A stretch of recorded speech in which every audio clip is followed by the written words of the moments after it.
We begin this press conference with a sober acknowledgement of the many who have died from COVID-19 complications. During this current wave of COVID-19 infections, many of us have either lost loved ones or know of someone who has.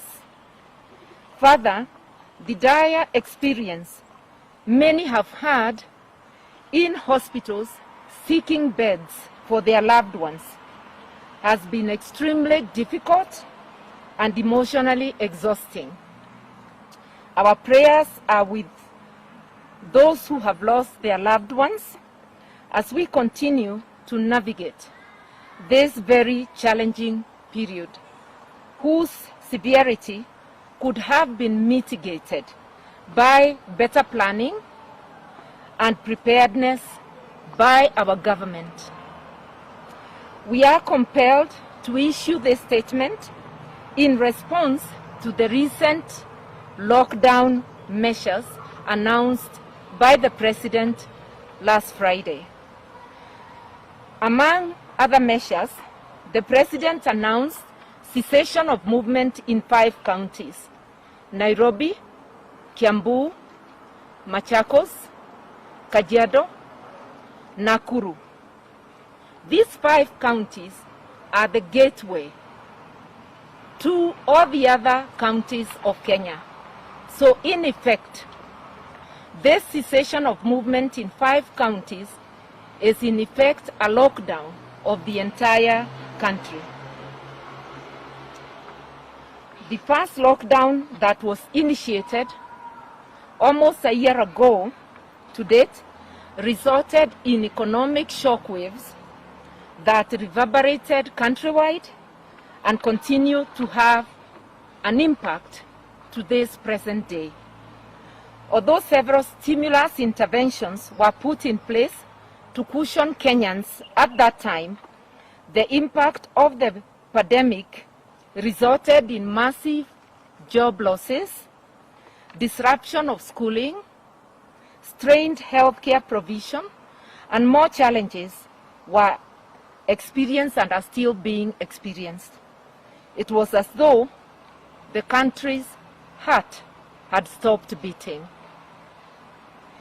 The relaxation of the lockdown 4 months later was therefore a welcome relief, coming at a time many businesses had greatly suffered losses, forcing them to either scale down or close down altogether.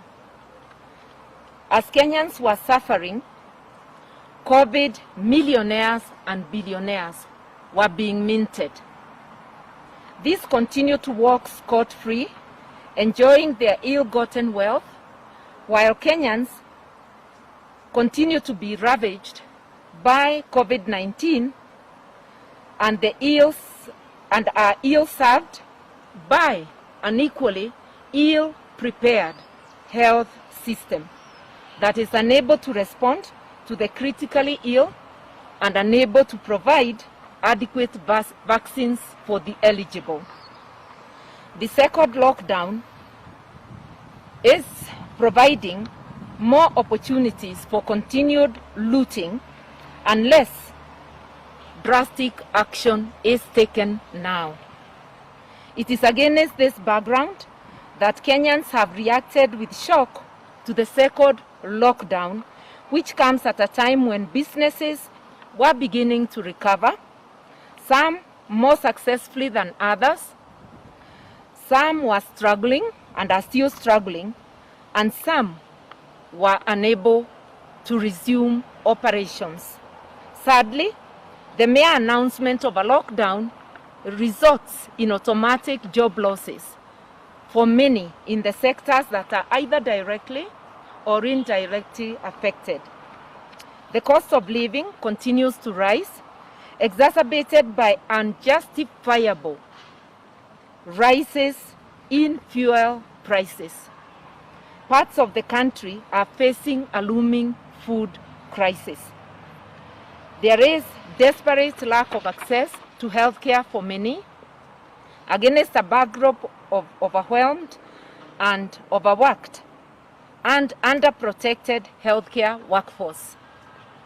We are greatly aggrieved that the Jubilee administration did not outline any measures to address these hardships as they announced the lockdown.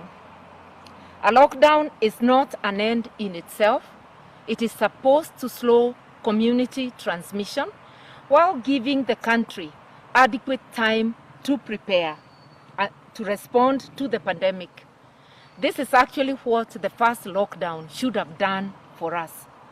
This is what it should have achieved, but did not achieve because nothing was done.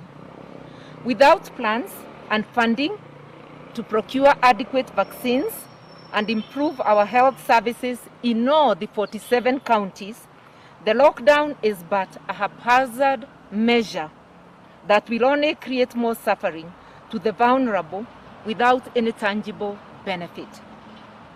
Kenyans will recall that a majority of citizens zealously observed the COVID-19 protocols and that it is the top political class who led their supporters into mass rallies for BBI and for the just concluded by-elections, and who broke all the known COVID protocols.